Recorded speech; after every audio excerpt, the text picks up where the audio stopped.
Lemon, Executive Director at the Marketing Science Institute. As many of you know, since 1961, nonprofit MSI has been the bridge between marketing theory and business practice. We fund research by leading academics worldwide on topics voted on by our corporate sponsors and disseminate results through members-only events like these and a variety of publications. I'm very pleased to welcome you to another MSI For Members by Members webinar. This is a series of webinars on subjects related to MSI's current research priorities. First, I'd like to point out the Chat with Presenter function in the left-hand corner of your screen. Please use this feature to send through any questions you have for our presenter during today's talk. We'll gather the questions and have a brief Q&A session following the presentation. Also, Mike's slides as well as the webinar will be available for download on the MSI member website following today's webinar. Now I'd like to introduce you to today's featured speaker. We're really pleased to have with us Professor Mike Hanssens of UCLA. He'll be sharing key insights on how to quantify the impact of your marketing activities on the bottom line. Keep a lookout for his updated MSI book on the topic, Empirical Generalizations about Marketing Impact, just out. Dominique Mike Hanssens is the Bud Knapp Distinguished Professor of Marketing at the UCLA Anderson Graduate School of Management. Mike has served as the school's faculty chair, associate dean, marketing area chair. And from 2005 to 2007, he served as executive director of MSI. He's currently also president-elect of the Informed Society for Marketing Science. His award-winning and influential research focuses on strategic marketing problems, in particular, marketing productivity, to which he applies his expertise in big data analytic methods. He's one of those rare individuals who significantly moves the theory and practice of marketing forward through his research, his teaching, his service, and his influence. He's received practically every award in the field. His consulting experience with firms such as Disney, Google, J&J, Mattel, Mercedes, and Wells Fargo covers strategic marketing problems. His approach emphasizes market response modeling on sophisticated customer and marketing databases. He's also a founding partner of MarketShare, a global marketing analytics firm headquartered in LA. Mike, welcome. Thank you very much, Kay, and welcome everybody to this seminar. Let me see if I can take over the control here. Yeah. So good morning or good afternoon. It's my pleasure to address you today. And the occasion is that back in 2009, MSI published this first edition of the Empirical Generalizations book. And in just a few weeks, we will be launching the second edition, which is much expanded. And that gives us all a good opportunity to do this webinar and see what basically we have learned about marketing impact. And so from a strategic perspective, here's kind of what motivated me, this comment or this line from an article written by some of my academic colleagues about 20 years ago. What motivated me initially to talk to MSI about putting this book together. And as it says there's sort of a natural tendency for us in management, especially in marketing, to think of our situations as being so unique and with no precedent or very little precedent that we tend to ignore the patterns that are available to us to learn from. And as it says there, we may be robbing ourselves from a strategically important research tool. That's probably no longer true in maybe sectors such as financial services, but being here at UCLA in Los Angeles, I still see a lot of that, for example, in the entertainment sector, where there's the belief that every product, whether it's a television show or a movie, is so unique that you can't possibly learn anything from prior marketing strategies and how you promote this product. And this work sort of goes against that notion and says, quite on the contrary, we do have a lot to learn. And here is what this particular collection will put together. I'm going to refer to these empirical generalizations as EGs. Otherwise, this is really a mouthful. So when I say EG, I mean empirical generalization. Look, we know a lot more than what I'll be talking about today. And that's because we really set a high bar here. We really use only the generalizations that have been scientifically vetted in the top journals even if somebody maybe wrote a great article on, let's say, the effect of online versus offline advertising for a particular firm in a particular industry, that wouldn't be in here because we could not consider that a generalization. So what you'll only be seeing is things that have been replicated over and over again across categories, across markets in such a way that we can see patterns that are replicable. Secondly, I'll try and quantify, this won't be perfect, but as much as possible, and I'll use a metric called elasticity. And the reason I use that, and those of you with, from you remember your economics course from yesteryear, that is just simply the percent change in a dependent variable divided by the percent change in an independent variable. And I use elasticities because they're wonderful measures of curvature.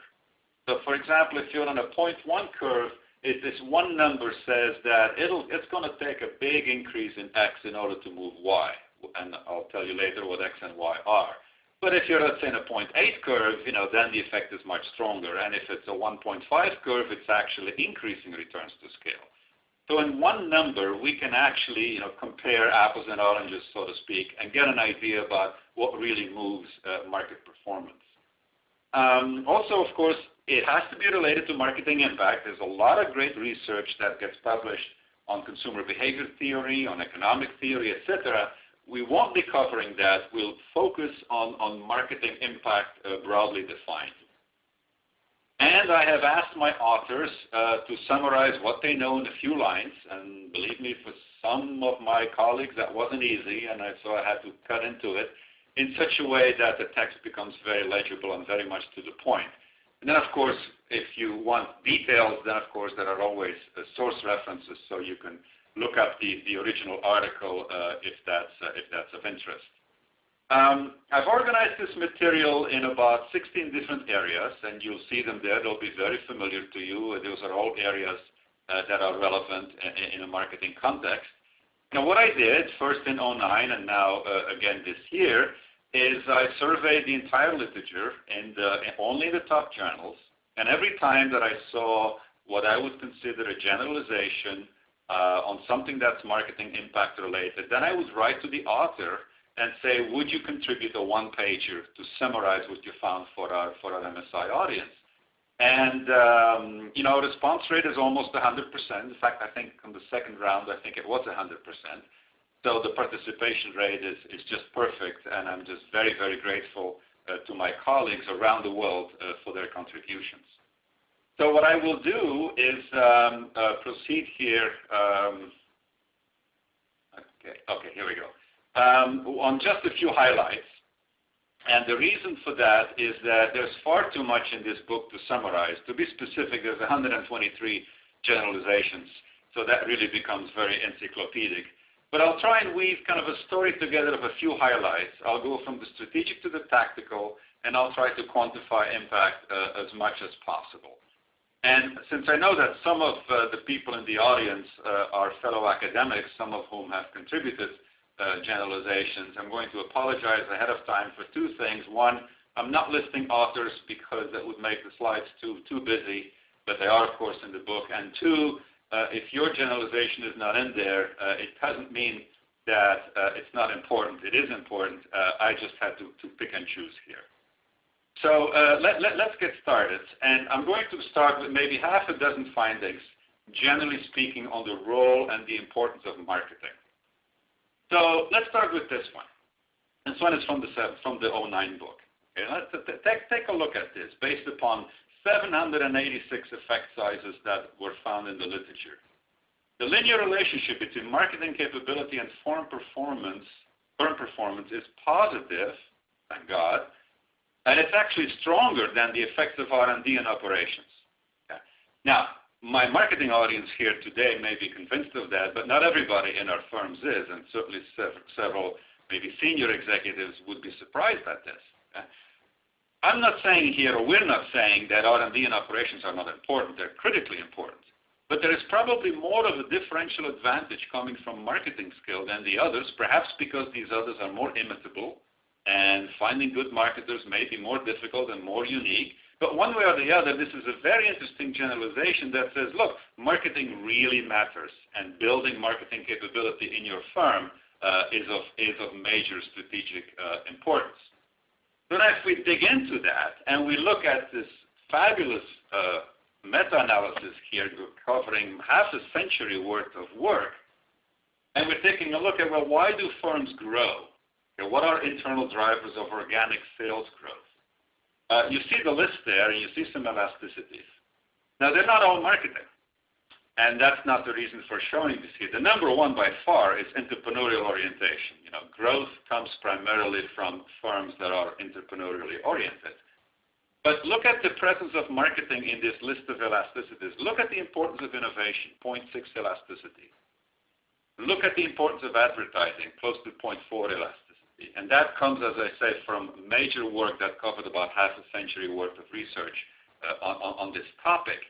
So once again, we gain an appreciation for the role of marketing in our firms, specifically as it comes to promoting growth. We'll get into that later. So then, since we are marketers, and marketers are customer-oriented, and customers' reaction is often measured by customer satisfaction, we may ask ourselves the question, well, does customer satisfaction really matter? Well, it turns out, yes, it matters a great deal. We've learned that mostly from research on the ACSI database. ACSI is the American Consumer Sentiment or Satisfaction Index, at the University of Michigan. As you see there, large sample, 200 firms. And what we're finding here is that customer satisfaction is actually a predictor of firms' financial performance. And as you see, that explains a reasonable portion of the variance, but it's the prediction part that's important. So if two firms have equal financials and one increases its customer satisfaction, that's the one that's going to do better next year. That is in essence what this is saying. And that, of course, puts the whole emphasis on marketing as being a major party responsible for generating customer satisfaction. But now we'll look at market share. Presumably, if you have satisfied customers, you acquire more new ones, and so your market share goes up, and that's great. But there is a little subtlety here that says, wait a minute.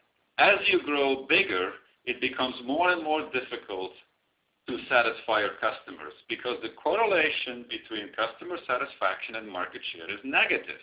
That's not hugely negative, but it is negative. And this is really interesting because that suggests that firms that when they're small and do a great job and they grow, as they grow, it becomes more difficult to meet the customer satisfaction bar, which explains why there is turnover in industries with new brands coming up that are doing perhaps a better job than the established ones.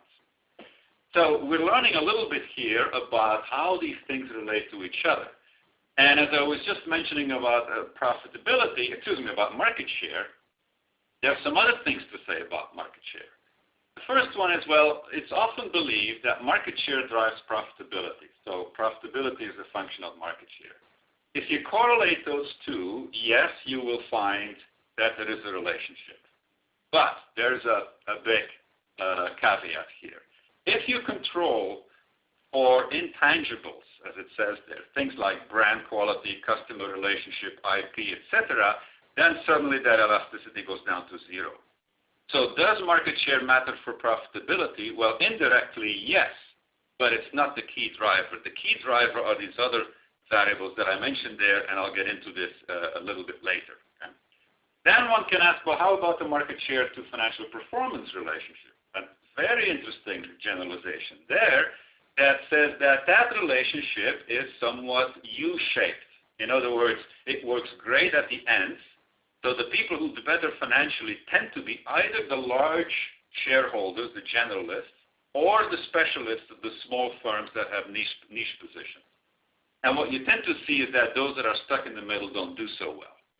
So from these generalizations, we're starting to see the picture about how financial performance over time develops and what the role of marketing is in it. And in fact, to build a little bit on that, how about product quality? What product quality is that really the driver, or is it something else that impacts market share? Well, here we have a generalization, and by the way, at the bottom there you see the data that it's based on. This one comes from mainly computer product and services markets. There you see that the markets are sort of reasonably efficient in the sense that you tend to see that at the end of the day, the best product wins. Okay? But of course, that is enhanced by network effects. As it says there, network effects enhance the positive effect of quality. So now that raises an interesting question. We've already established the importance of customer satisfaction. We're now seeing that product quality matters in market share determination. Then the question might be, well, do customers really know about product quality? Or are they being influenced to believe that something is of high quality? And there's some very interesting generalizations there as well. So the first one, based upon 51 different studies, says that if you ask people what they know about a category, and then you check what they actually know. So what do they believe they know and what they actually know? The correlation, thank God, is positive, but it is not 0.9, it's 0.37, which means that people's knowledge about products and how good they are is far below perfect. And incidentally, I should point out, when I use the term product here, please interpret it broadly. Ours or all advanced economies have become service economies rather than manufacturing economies. But so when I say product, I mean as much a service product as a physical product. And so then that's an opportunity for marketing, of course, because there's a great deal that can be used to influence people about their perceptions about products.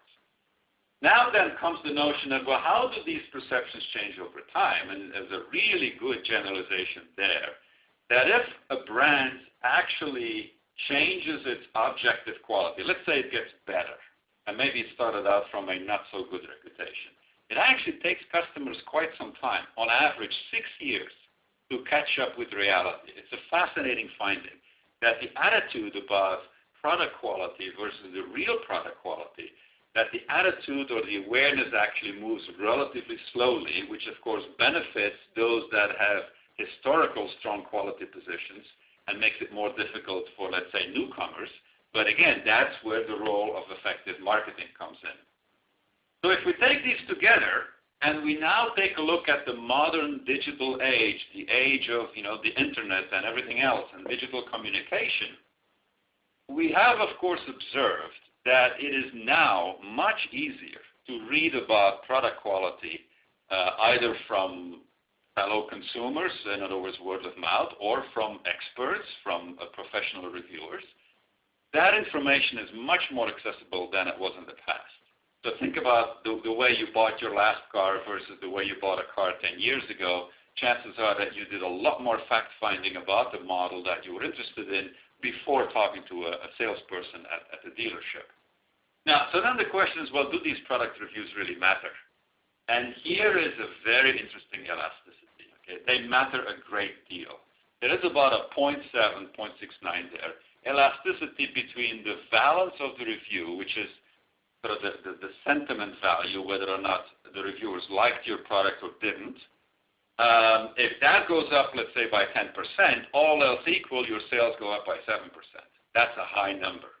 And even the quantity of review, the fact that you are being reviewed, good or bad, just the fact that you are being reviewed tends to drive up sales with a lower elasticity. And you see that that's a meta-analysis based upon well over 400 different elasticities.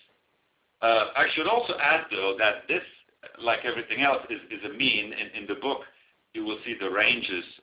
The ranges are actually high in the sense that I've seen many cases where the elasticity is greater than 1, which means that a 10% increase in, let's say, review quality results in maybe a 15, 20, or even 30% increase in sales. So that points out to maybe a newer role of marketing in the face or in light of the fact that objective quality data is now much more available than in the past, and it really sheds light on the new environment in which we live in, the internet environment, and the role that marketing plays in that. So those are a half dozen or so generalizations. And again, I had to pick and choose that hopefully tell you something about the big picture of the role of marketing and its importance in the organization. My second point is about the marketing mix. And the marketing mix is one of these concepts that was developed back in the 1950s, and that is still going strong. And often when I introduce myself to people outside my field and I say I'm a professor of marketing, the first thing I hear is, oh yeah, marketing, that's the one with the 4 Ps, isn't it? Or is it now 5 Ps? The 4 Ps remains a very strong framework for thinking about marketing activities. And what I'm going to do here is first I'll give you sort of a comparative table from all these generalizations about how these stack up against each other in terms of impacting either sales or firm value. And then I'll dig a little bit deeper, time permitting, in terms of some of the individual elements here. So here we go. On the next page here, this is my best attempt at trying to quantify the effect of the entire marketing mix. Every number is based on published generalizations, and of course in my verbal summary I'll give you some ranges, organized first around the 4 Ps and then a couple of asset metrics. So let's sort of review a couple of those maybe in pairs. So here's with respect to communication. So we got advertising and sales calls. We see on average that ad elasticities are about 0.1. So anytime that I hear a company say, we're going to double our ad spend, in my mind I say, oh yeah, okay, their sales are going to go up by 10%.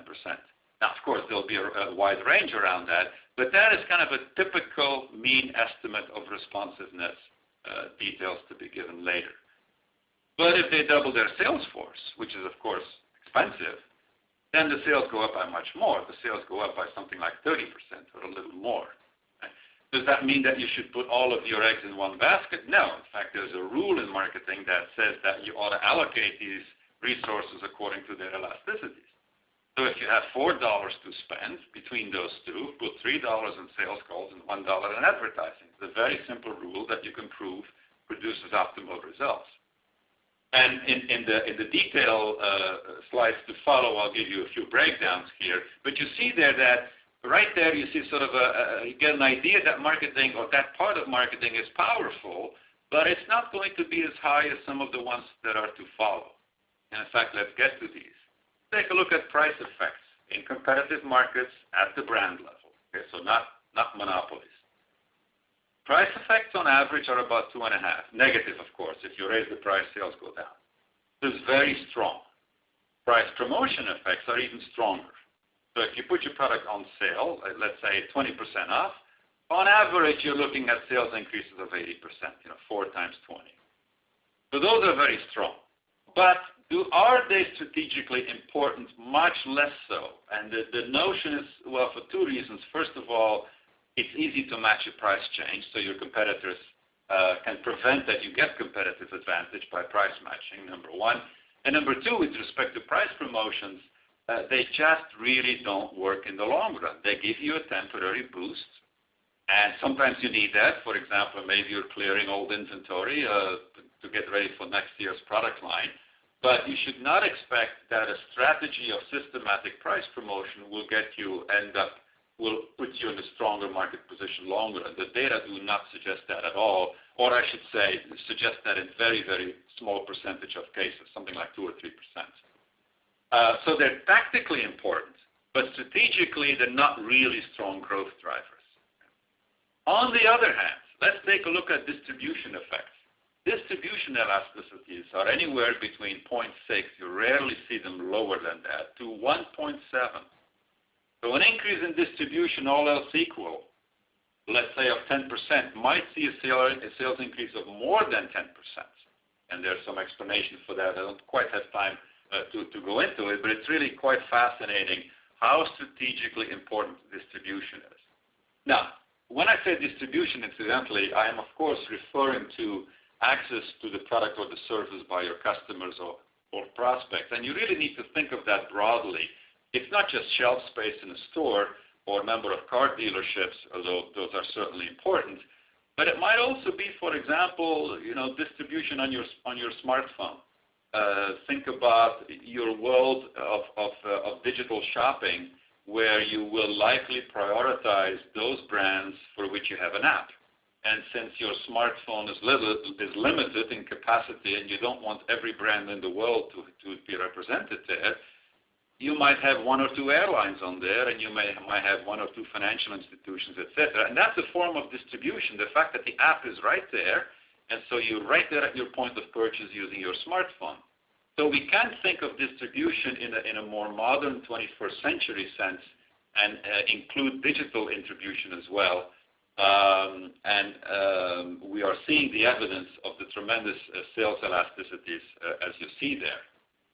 So that's with respect to some sales drivers. Then some asset drivers. Well, I've already mentioned the elasticities or the effect of customer satisfaction, and you see it quantified there. It's about a 0.4 elasticity. That's high. Notice that customer satisfaction elasticity is higher than sales call elasticity or advertising elasticity. Those are kind of interesting numbers to look at. And then finally, a couple of drivers of firm value. So now that's for publicly listed firms, we're taking a look at if they innovate more, does that help their stock price? And the answer is yes. And if their brand assets or their customer assets go up, does that influence their stock price or their stock returns? And the answer again is yes. And at least for brand and customer assets, we even have an elasticity 0.5. That's pretty high. So a 10% increase in brand value might result in a 5% increase in stock returns later on. So we see that these generalizations are really presenting a rich picture about what the entire marketing looks like. And of course, for you and your situation and your product, I'm not saying you will have these identical numbers, but they're very good benchmarks, at least as a starting point. Now, let's take a look at some of the details. I have several slides, and I'll try not to bore you, but it's good to take a look at a few of them. So here's, for example, price elasticity. Okay, so they average about -2.6, but look how different they are between, in the frequently purchased category, let's say groceries, really matters whether or not there's stockpiling going on. So in other words, the price elasticity is much higher in that second category, therefore in the growth stage, you see that. And look how high they are for durables. So if you're producing either durable goods or durable services, in a growth stage, it's very price elastic. And that's based on almost 2,000 different price elasticities in this particular generalization. Okay. Here's another one. Again, I'm pick and choosing. This one is only for grocery products. So it's limited because the only one we have really good data available, and that is sometimes, you get asked, well, what is my brand worth in terms of the price premium that I can charge? Well, it averages about 26%. I think it's a really interesting number that in these categories based upon large data, price premiums due to strong brands tend to average about 26%. Now, on to the price promotion elasticities. And again, we're in CPG land here because that's where most of the data are from, and then I'll go talk about some other sectors as well. As I mentioned, the strong promotion effects are there in the short term, but as it says there, they do not have permanent monetary effects for either the manufacturer or the retailer. So you can't really build long-term strategy based upon sales promotion and expect sustained growth. If each one of your sales promotions nets you a profit, well, then that's fine, and you keep on doing it. There's nothing wrong with that. But you have to, of course, really worry about the loss of brand equity because you're lowering your price at certain points in time. And if you do that too often, you see erosion of baseline effect and price, and brand equity in general. So moving to personal selling, one that we have a wonderful elasticity on, wonderful work on about 500 different estimates, again, across many industries. That's why we're saying there that personal selling elasticity is about 0.31, but they vary. If your product is in the early stages of the life cycle, it's going to be higher. It's going to be somewhat higher in Europe than in the US. And actually, they have gone down a bit. In other words, the elasticities we're seeing from recent studies are smaller than from other studies. The book has more detail on this that I'm not able to summarize in these few minutes here, but it's a fascinating area because, quite frankly, we see in our literature a tremendous amount of interest in advertising, for all the obvious reasons. But sometimes we forget a bit about the importance of personal selling, and it's shown in the fact that the elasticity is so much higher than that of advertising, and we really should not forget that, even in this digital age of ours. Moving to distribution, that's the one, a very large generalization. Look at that, 140,000 brands. I didn't even know that there were 140,000 brands.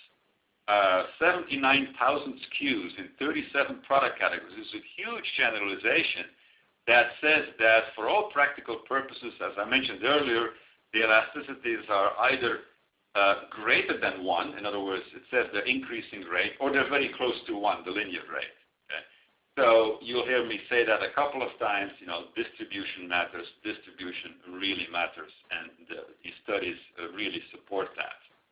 And then finally, on the advertising side, yep, we got a good elasticity, about 0.1, 0.12 on average, but there are strong differences. For example, advertising elasticity is much higher for durable goods than for non-durables.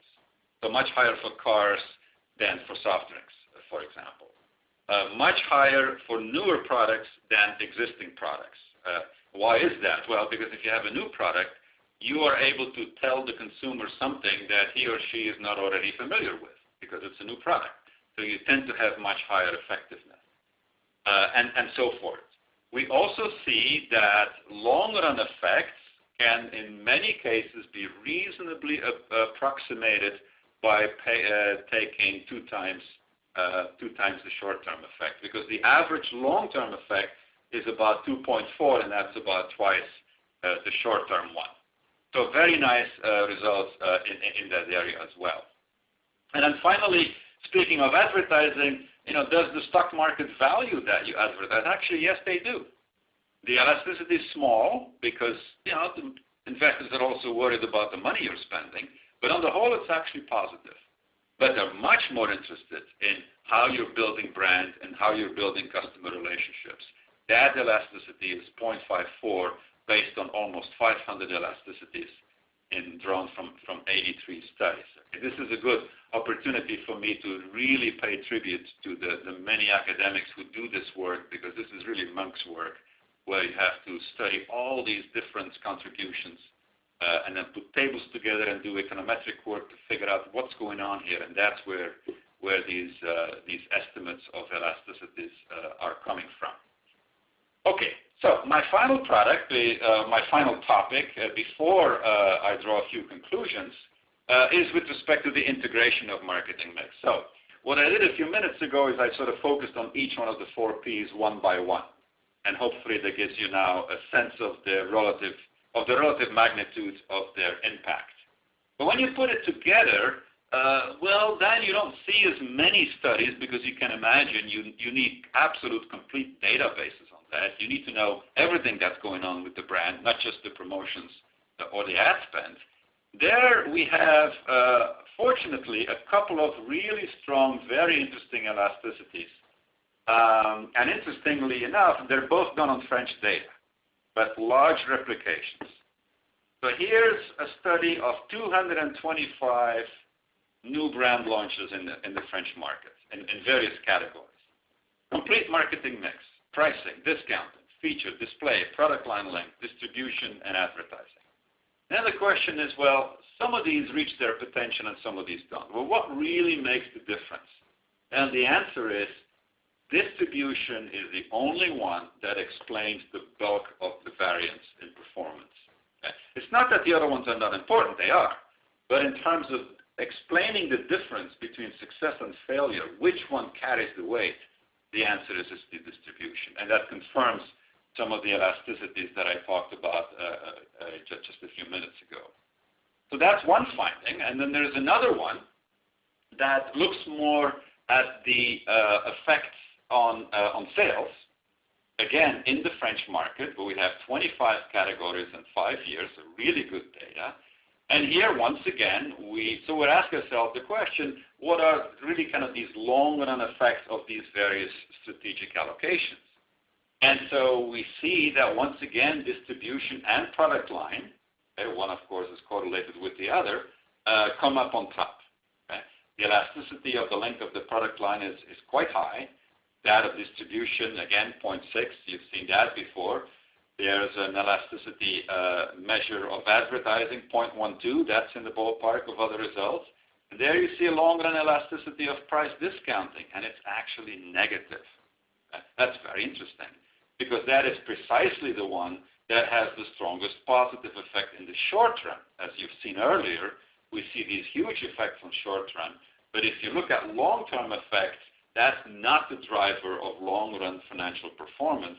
And so therefore, in as far as we're investing in price promotions, it's not that we shouldn't do that, but we should do it very carefully, and we should keep an eye on the profitability of each promotion, because long run, it's not the case that something magic will happen that you can't see in the short run. So that's sort of the overall lesson of this. So I hope that this provides a bit of a summary of the quantification of the marketing mix, again, all based upon strong empirical generalizations. What I have not been able to do here for lack of time is to give you a lot of new results on various digital media, but they're in the book. There are some very interesting results on the digital word-of-mouth effect, for example. There are some interesting results on seeding strategies and whether or not something becomes viral, and what the effect of viral dissemination of, let's say, email has on product sales. But those are getting beyond the scope of what I'm able to cover today. So let me see if I can draw a couple of overall conclusions. And again, I say some conclusions because I can't summarize this whole collection in 40 minutes or so. But the first overall conclusion would be that marketing matters. And I say perhaps more than we think, and I'm not probably talking about our audience here today, because I have a hunch we all believe in marketing if we listen to this particular webinar, but maybe those in the organization who are much more skeptical, because marketing can be very expensive.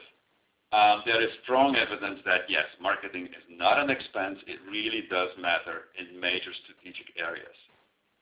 And if you look at second conclusion, overall conclusion, companies are after growth, and I'm excluding here mergers and acquisitions, so I'm looking at organic growth. Among the many factors that drive organic growth tends to be mainly innovation and advertising. So these are the functions. In other words, in innovation, you provide new value to your customers, and in advertising, you actually tell them about it. So the combination of those two we see systematically come up in these studies. Third conclusion, customer satisfaction is terribly important. Market share is terribly important. Unfortunately, they don't go together. So the trick for larger companies, or as they become larger, is to try to maintain the satisfaction levels that are so important for their future. Otherwise, you should expect to see a share decline, and you've seen that in so many real-world examples. As new companies come up that are smaller and are better at customer satisfaction driving. I think this is a really interesting generalization because it points to a predicament for management, and it separates the really strong companies from those that aren't able to maintain their customer satisfaction levels. Fourth generalization, well, customers are very imperfect in the way that they consume information. They think they know more than they do know, and so forth. They're slow in reacting to to real changes. But in comes the digital age with the product quality reviews. And these quality reviews really have strong elasticities. 0.7 or 0.69, that's a really strong elasticity. So that means for us marketers that we need to be just very focused on how products are being received, because the information disseminates much more quickly than it has in the past. Fifth conclusion, if you look at all of your investments in the marketing mix, they don't all work the same. The sales response effects are drastically different. And I'm not going to repeat that here because I've shown you the numbers a few minutes ago, but you saw huge differences in marketing impact at the top level. And then, of course, if you were to calculate ROI, that one follows from the other, you would see strong differences in that as well. But if I were to kind of rank order them, and I'm going to hold product constant here, otherwise I can't do this, I would say in the short run, sort of the hierarchy, what works best in the short run? I'd say price promotions. Better than distribution, better than sales calls, better than advertising. But that's only short run. That's if you really want to meet, this quarter's goals or something. Long run, you take that price promotion that was the best, and now it becomes the worst. So you take the first one and you put it in number 4, and now you see long run that it's really these investments in distribution, personal selling, and advertising that become more strategically important. And then last but not least, you often hear the criticism that Wall Street is so short-run oriented. Many of us hear that. You read it in the papers almost daily. You know what? That is just not true. And the evidence suggests clearly if you miss your earnings estimates, fine, there'll be a negative backlash. We understand that. But if you look at what really drives market value over a long run, then you really see investors appreciating innovation, appreciating brand assets and customer assets building, and even to some extent reacting positively to ad spending, even though that's a cost and they're worried about it. So the investment community is not perfect. There are patterns of over and under reaction, but on the whole, it is not a bad metric, and it in fact is one that helps marketing. So you shouldn't be afraid of the investment community because they actually are responsive to these metrics that marketers actually are themselves very interested in, because obviously we're interested in brand building and so forth. So the two go hand in hand in that respect. So I'm going to stop here. I hope this summary has been useful. I hope it hasn't been too tedious. These slides will be available to you for download. They'll be available on the MSI website. I know I've covered a lot, but there's even much more in the book itself, of course. So there's a couple of references on how to get this book. There's a Kindle version, which you can get from Amazon. I think it's like $10. So really, we're pushing diffusion here, not short-run profitability. And that is available right there at Amazon. I believe that's already active right now, the Kindle version. The paper version will be out in a couple of weeks. I understand maybe the first week of October. And that can be found either at Amazon or at msi.org, and you see the references there. So I thank you very much for your attention. It has been a pleasure talking with you. And again, my thanks to MSI, of course, for all the support. But my biggest thanks is for all these authors who have worked very hard to put these generalizations together. I wasn't able to acknowledge them today, but they are certainly acknowledged in the book as well. They should be. Thank you very much. Hey, Mike, that was great. I learned a lot. As we move into the Q&A, a quick reminder for those of us, the attendees, please send questions directly through the Chat with Presenter function in the left-hand corner of your screen. So, Mike, a couple of questions that have come up. The first one goes back to when you were talking about perceived quality and objective quality, and kind of you think of objective quality and performance. Do you happen to recall, or can you point us to the book, about the effect of quality and performance, objective or perceived, on business outcomes? Because it wasn't kind of in your marketing mix list, and so I was wondering where quality fit in terms of its effect on business performance. Yeah, it's true, and you are right that we don't have a strong quantification there, and that's why you didn't see it. So we need to sort of put it together kind of in bits and pieces here. So here's one. So there is clearly a product quality market share effect. Okay? This particular author, I don't think, put an elasticity on it.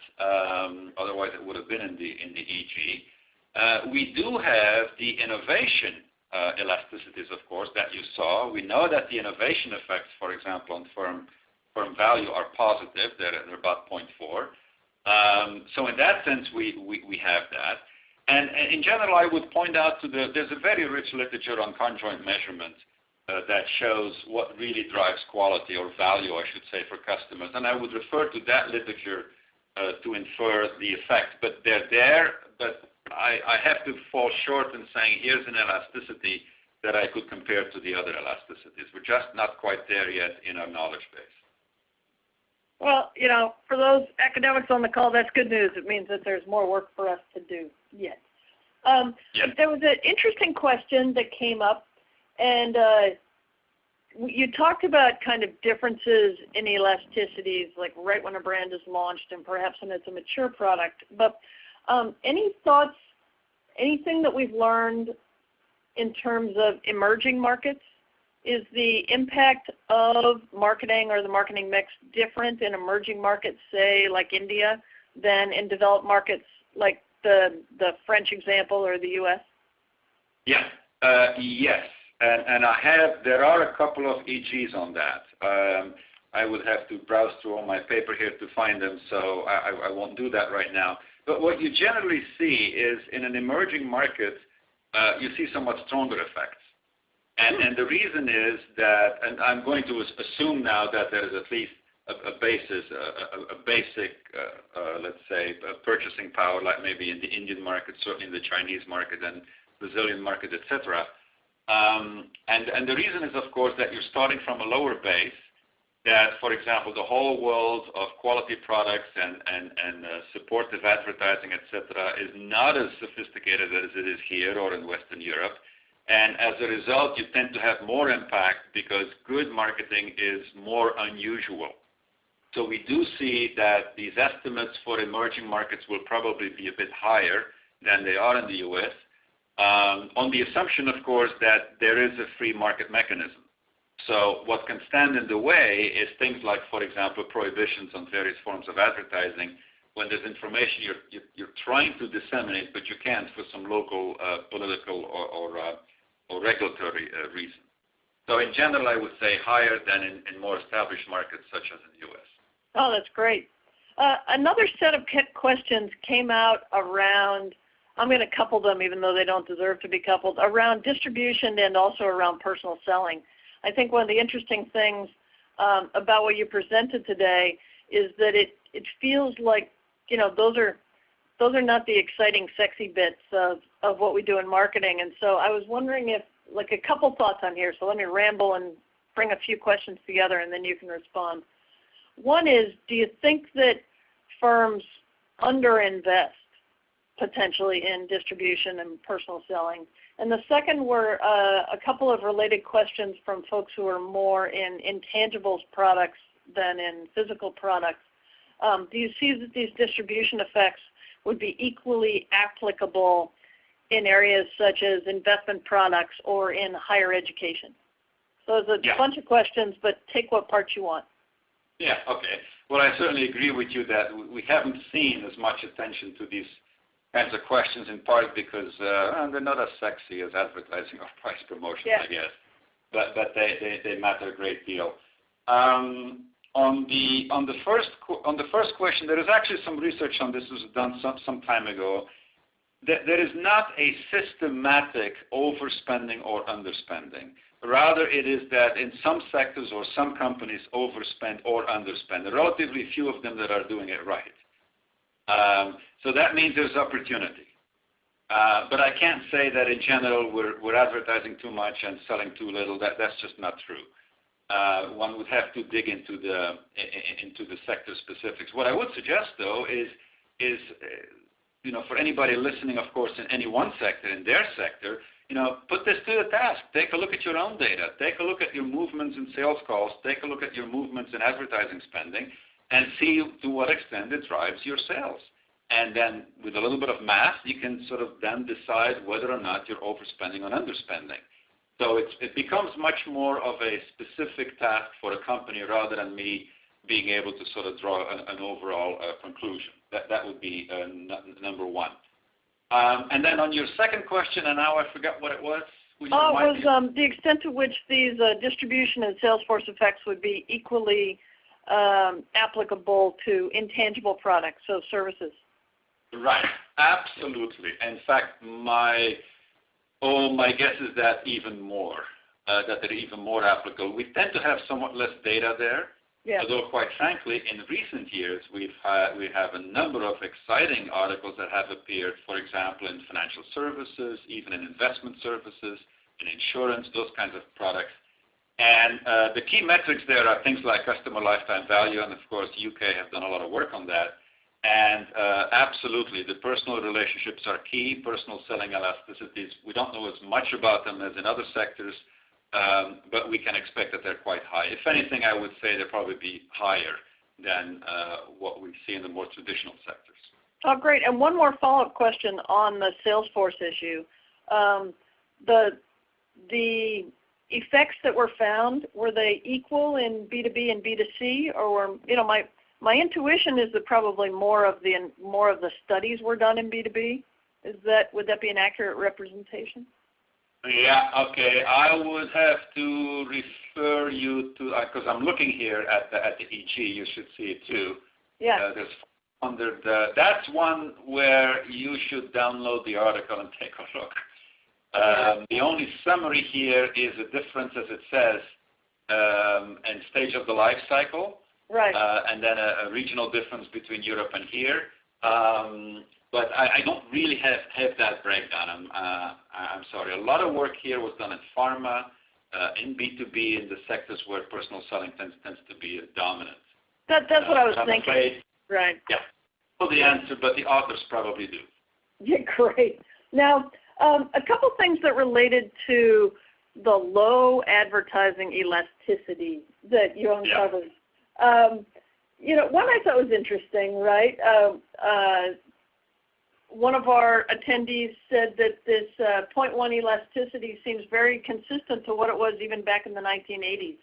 Do you have any thoughts on why it just kind of is at that level and stays at that level? Oh, that's such a good question. First of all, I completely agree. If you look at it, in fact, from a perspective of how much is our economy spending on advertising, which should be related at some macro level to the effectiveness and the profitability, it turns out it's remarkably stable over the decades. It's 3%. 3% of GNP is spent on advertising. That percentage is remarkably stable, suggesting that the effectiveness also must be reasonably stable. So what we're seeing here is sort of the limits of communication. And even though with new technologies we're maybe able to communicate better, we're certainly better able to target, there's no question about it, there is still a limitation to communicating as opposed to delivering. And if you couple that with the results that I also summarized about the importance of, let's say, product reviews, I mean, you're sort of understanding that, advertising is up against an increasing reality of people, knowing more what they're doing and being more fact-based in their purchase decisions. So I'm really, from that perspective, I'm not surprised at all that despite the better technology, the elasticities are not going up. What is happening, of course, is the distribution of elasticities is changing. TV actually is holding up remarkably well. It's gone down a bit, but not a whole lot. Okay? The big loser has been print. And things like magazine and newspaper advertising is not zero, but it's gone down a lot. And that's, of course, because of competition of digital media, which tend to replicate what print media do, only make it much better because of the interactive capability. So we've seen some changes there, but if you add them all up, the total elasticities are indeed relatively stable. I totally agree with that statement. Oh, great. And one last question for you. One of the things that several people asked questions about, and I was thinking about at the same time, was now that we kind of have this wonderful wealth of these empirical generalizations, what should we do with them? And a couple thoughts, and then I'd like your thoughts. You said, for example, check your own data and see how you compare. But we think, how should we use these insights? Would it be to motivate or influence marketing investment, to validate our internal models, or to kind of have some kind of a check to see whether the executives in our organization's intuition is spot on or not spot on? Once you're kind of armed with this, what should we do with it? Okay, got it. Well, you gave three scenarios, and my answers are yes, yes, and yes. And any others too. Yeah. So there is clearly the ability to show, let's say, to the financial community, CFOs or CEOs and others, or shareholders for that matter, to show to the financial community that these investments really work. That is one big part. So the tangible evidence, you don't take somebody's word for it. You actually look at the facts and you see that there is a tangible financial benefit. That's a huge advantage of this, sort of point one. Point two is on your intuition there, yes, organizations now need to deal with obviously much more data wealth, and that shouldn't be viewed as a threat to the creativity or the originality or the independence of decision makers. It should be viewed as complementing their skills. Because what data and models are good at is not the same as what people are good at. So those two are very, very different. So the trick here is to create a culture in an organization where these model-based inferences play a role, but are not viewed as threatening. And because we're able to do it, we really should do it. Otherwise, we lose the precision of our allocations, and somebody else basically gains market share because of smarter decisions. That's already been shown, by the way. The financial impact of being very quantitative and metrics-oriented has, not in this book, but that has already been shown elsewhere. So there's a huge opportunity there. And when you say specifically what should we do with it, I would say it's meant to be simulating evidence. In other words, instead of launching something and launching some marketing support behind it and so forth, and then sort of hoping that everything will go well, before we do that, I think we should have a market simulator. And a market simulator should build in these elasticities, and some more, by the way, like, for example, economic recession elasticities, etc. We have those as well. So I see it primarily as a role for marketing planning at different levels of the hierarchy. Oh, that's wonderful. Well, thank you so much, Mike. If we didn't get to all your questions, or if there are additional things you'd like to discuss with Mike, we invite you to reach out to him at his email address. And our next webinar will be held October 29th with Paul Argenti of Tuck Business School. And we look forward to seeing you and hearing you there. Many thanks to the members of the MSI audience for participating in our member-to-member webinar series. And thanks again to you, Mike. You're very welcome.